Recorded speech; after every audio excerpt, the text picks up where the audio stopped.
Now, NDE Radio, a weekly exploration of near-death experiences and similar encounters with the other side. Now, here's your host, Lee Witting. Welcome to NDE Radio. I'm your host, Lee Witting. To celebrate the 4th of July this year, I thought I'd read a famous story known as George Washington's Vision. The vision describes a prophecy Washington supposedly received from a cosmic angel at Valley Forge during the Revolutionary War.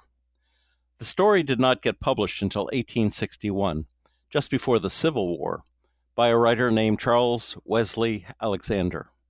And Alexander said the story had been told to him by a 99-year-old veteran who had served with Washington in the Revolution. Many historians call George Washington's Vision a work of fiction because they have been unable to find evidence for that 99-year-old Revolutionary War veteran. Meanwhile, psychic mediums who channel Saint Germain tell us the story is true. But verifiable or not, listeners to this show know full well that such visions are not only possible, but common in such ominous conditions as Washington faced at Valley Forge. So long story short, I thought I'd read Washington's Vision for this 4th of July, followed by how I think the vision affected the content of Washington's farewell address when he retired from the presidency. The vision prophesizes threats to our democracy under circumstances we find ourselves living through today. So here's how Alexander began what he called a transcription of the 99-year-old soldier's story. You doubtless heard the story of Washington's going to the thicket to pray in secret for aid and comfort from God, the interposition of whose divine providence brought us safely through the darkest days of tribulation. One day, I remember it well, when the chilly winds whistled through the leafless trees, though the sky was cloudless and the sun shone brightly, he remained in his quarters nearly all the afternoon, alone. When he came out, I noticed that his face was a shade paler than usual. There seemed to be something on his mind of more than ordinary importance. Returning just after dusk, he dispatched an orderly to his quarters who was presently in attendance. And after a preliminary conversation of about an hour, Washington, gazing upon his companion with that strange look of dignity which he alone commanded, related the event that occurred that day. And here begins George Washington's vision. This afternoon, as I was sitting at this table engaged in preparing a dispatch, something seemed to disturb me. Looking up, I beheld standing opposite me a singularly beautiful female. So astonished was I, for I had given strict orders not to be disturbed, that it was some moments before I found language to inquire the cause of her presence. A second, a third, and even a fourth time did I repeat my question, but received no answer from my mysterious visitor except a slight raising of her eyes. By this time I felt strange sensations spreading through me. I would have risen, but the riveted gaze of the being before me rendered volition impossible. I essayed once more to address her, but my tongue had become useless, as though it had become paralyzed. A new influence, mysterious, potent, irresistible, took possession of me. All I could do was to gaze steadily, vacantly at my unknown visitor, and gradually the surrounding atmosphere seemed as if it had become filled with sensations and luminous.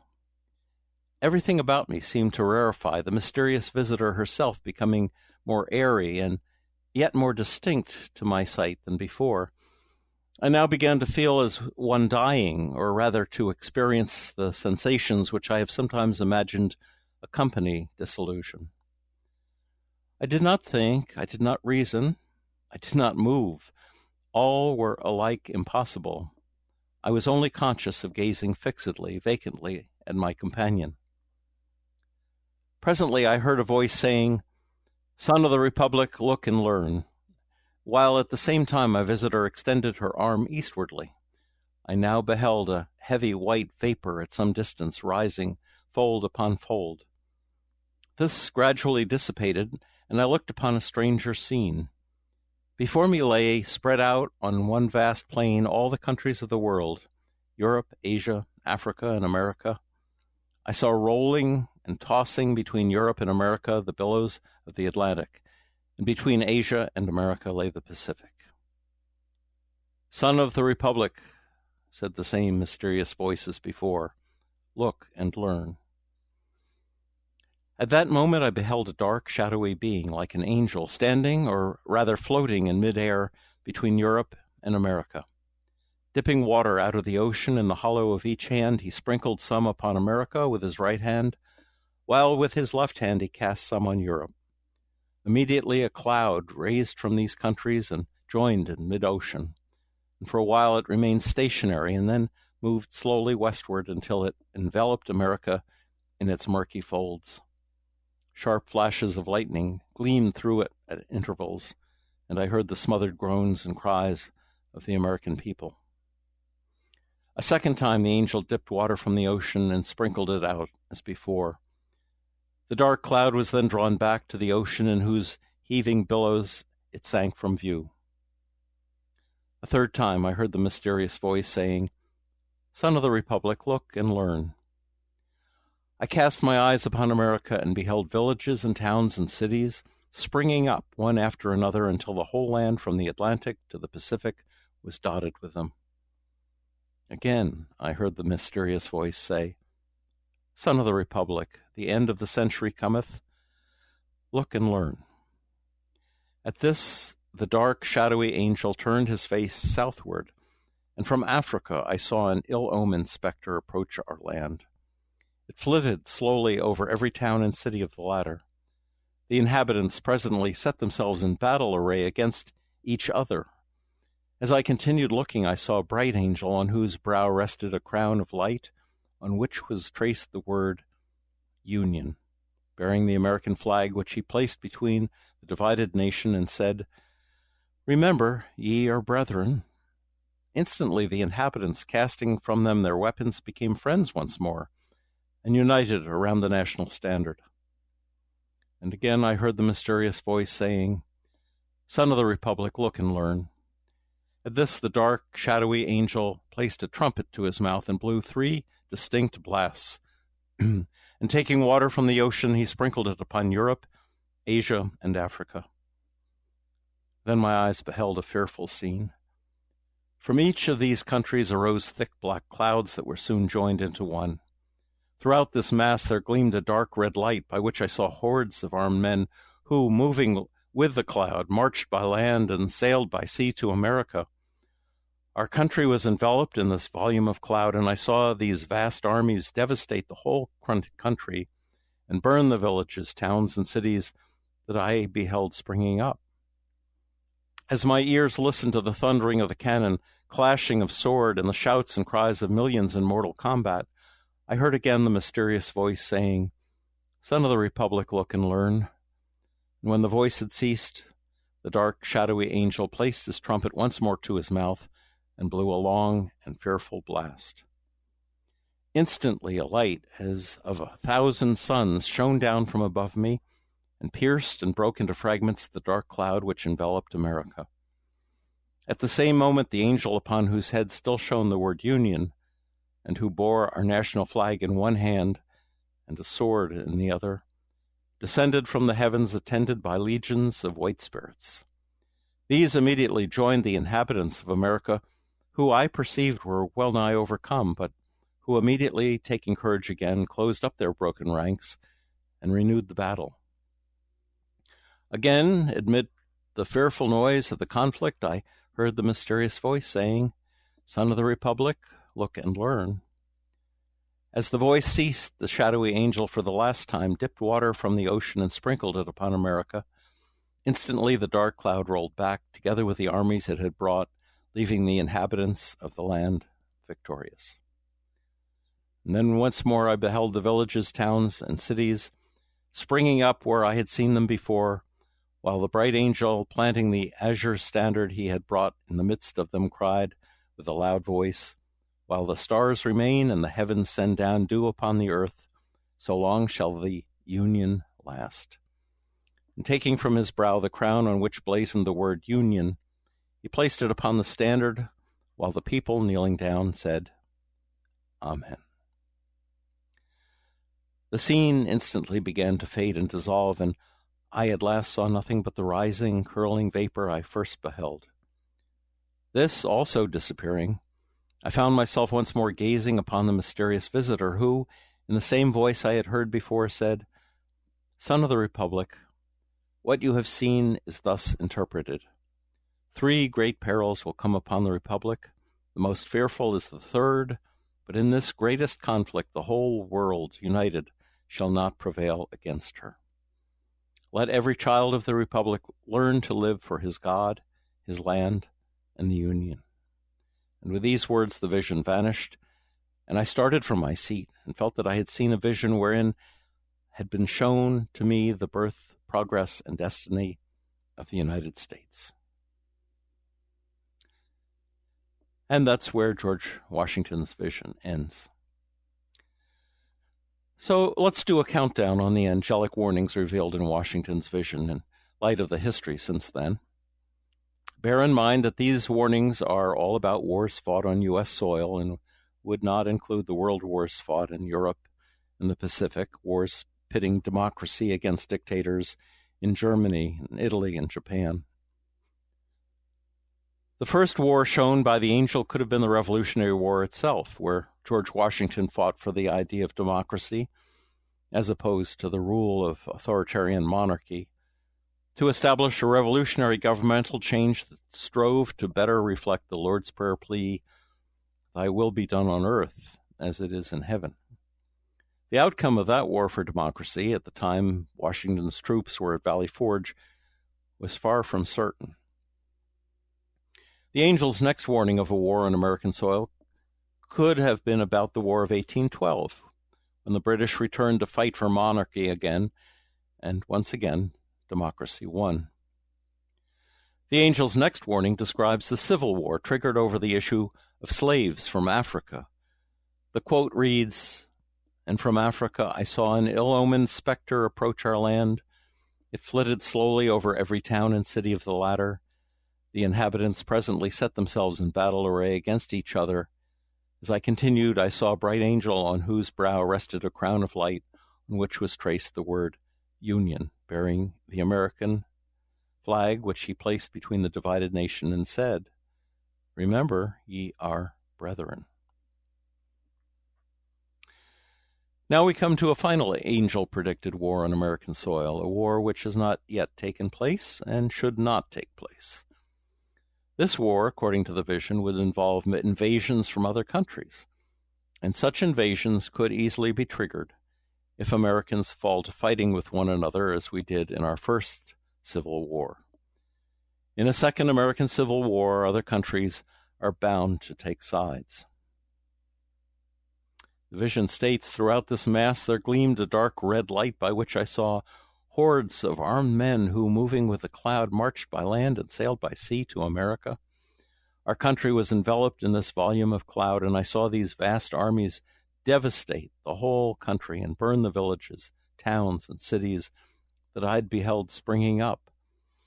As my ears listened to the thundering of the cannon, clashing of sword, and the shouts and cries of millions in mortal combat, I heard again the mysterious voice saying, 'Son of the Republic, look and learn.'" So at this time of extreme political division, it seems time to look and learn once again. There is talk of another civil war in this country, with even some government officials who swore an oath to the Constitution calling for armed insurrection in our country. In his farewell speech of 1796, George Washington himself warned of this terrible possibility. Washington was popular enough as our first president that he could have declared himself king, yet he was too moral to seize power and too hopeful for the American vision of democracy for the people envisioned in the Constitution, so he resisted all temptations to seize authoritarian control. Now, unlike Washington's vision, there is no doubt at all about the authenticity of Washington's farewell address from the office of president. And it's interesting to note that much of his farewell address deals with the internal conflicts that the vision describes. But Washington knew that prophecies of war can be proven false by the resolve of people with goodwill, along with God's blessing of the common man and woman. So let's look at the warnings and guidelines Washington urged in excerpts from that farewell address, guidelines he gave voice to as if in answer to the very vision he'd witnessed. And as we go along, I will interject some thoughts that legions of NDEers, through their own visions, can vouch to as well. So in his farewell address given on September 19th, 1796, George Washington said, "The unity of government, which constitutes you one people, is also now dear to you. It is justly so, for it is a main pillar in the edifice of your real independence, the support of your tranquility at home, your peace abroad, of your safety, of your prosperity, of that very liberty which you so highly prize.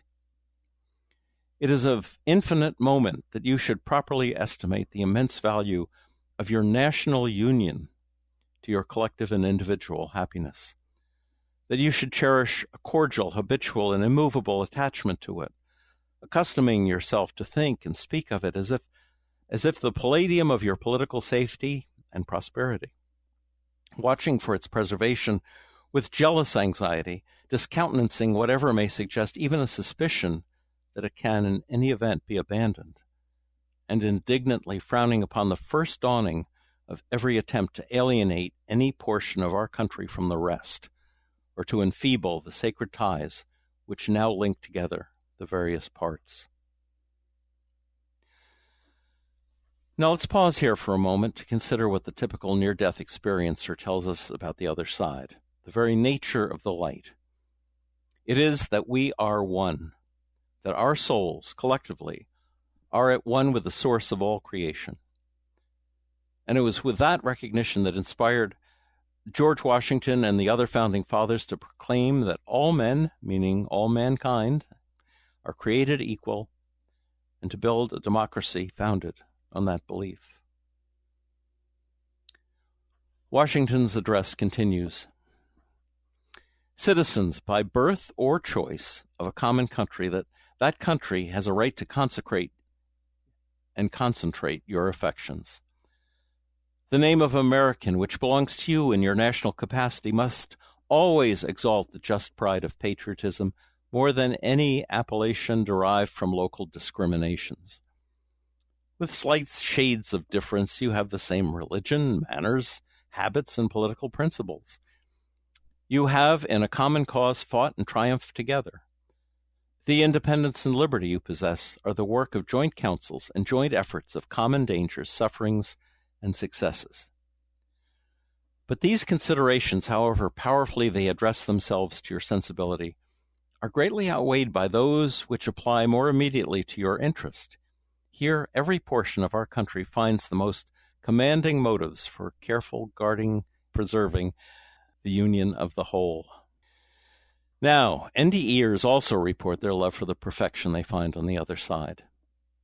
And yet they return to this pale shadow of heaven on earth in the belief that we can do better by expanding our democratic values, that we can mirror heaven here on earth, even if that mirror sometimes seems dark indeed. As long as we draw breath, it is our God-given responsibility to strive for that unity, that oneness and freedom that is at the very core of our democracy. Washington's address continues. "In this sense, it is that your union ought to be considered as a main prop of your liberty, and that the love of the one ought to endear you to the preservation of the other. These considerations speak a persuasive language to every reflecting and virtuous mind, and exhibit the continuance of the Union as a primary object of patriotic desire.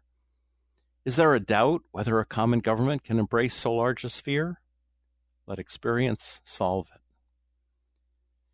In contemplating the causes which may disturb our Union, it occurs as a matter of serious concern that any ground should have been furnished for characterizing parties, and by that Washington meant political parties, by geographical discriminations, northern and southern, Atlantic and western, whence designing men may endeavor to excite a belief that there is a real difference of local interests and views.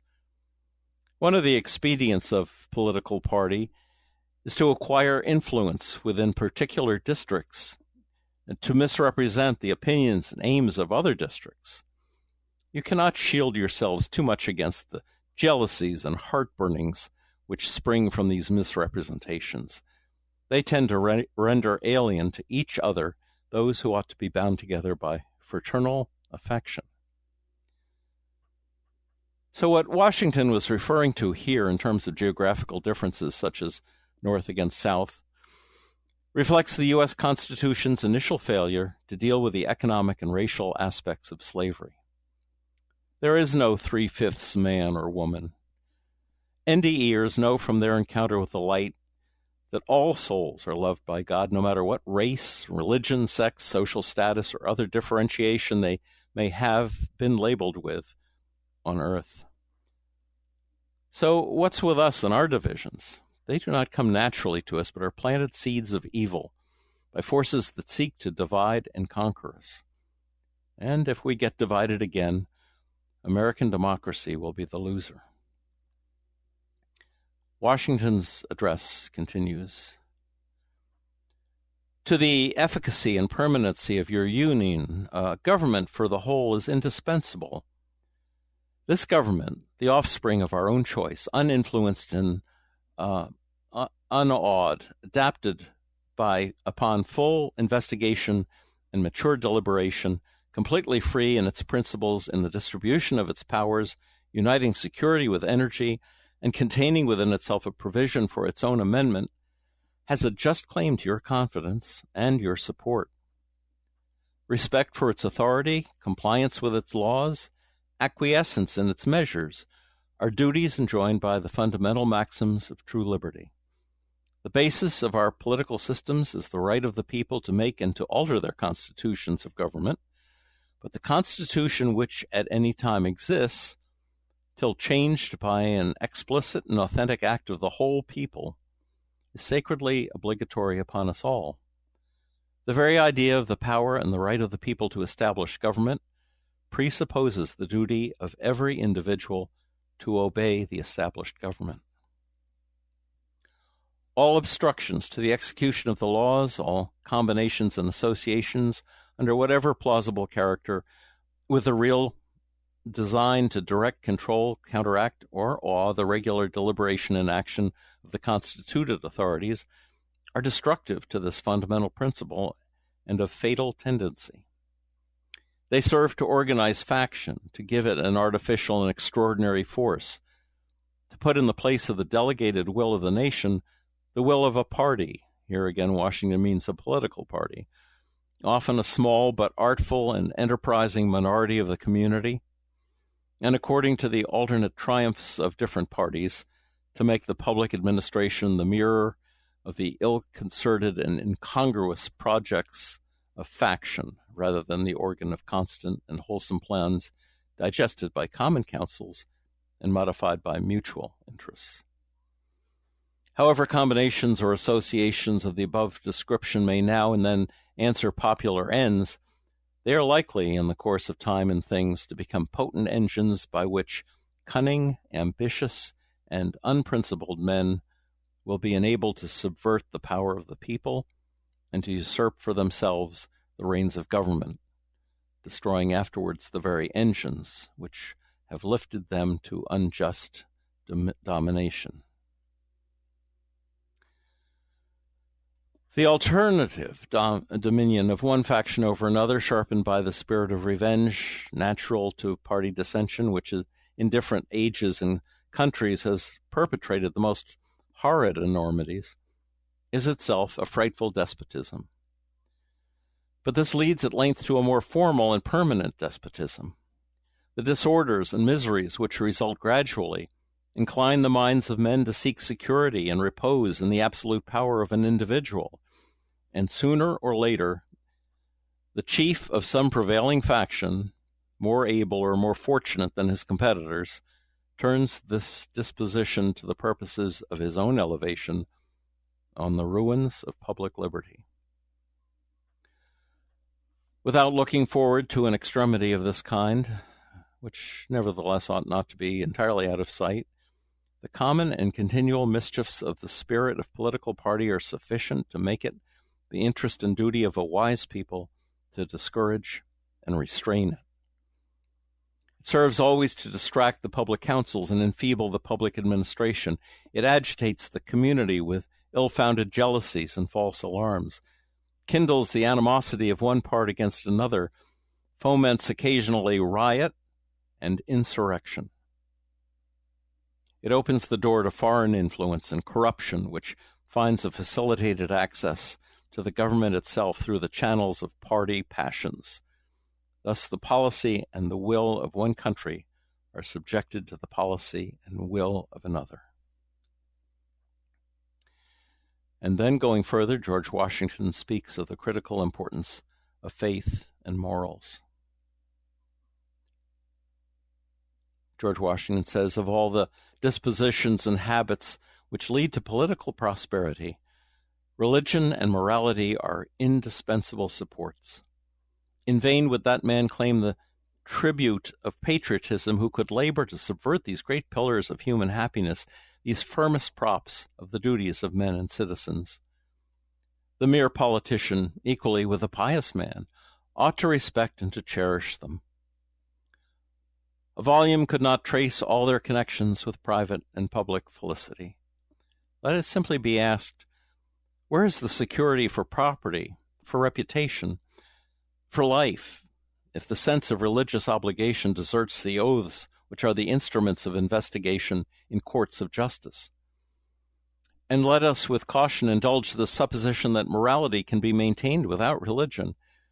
Whatever may be conceded to the influence of refined education on minds of particular structure, reason and experience both forbid us to expect that national morality can prevail in exclusion of religious principle.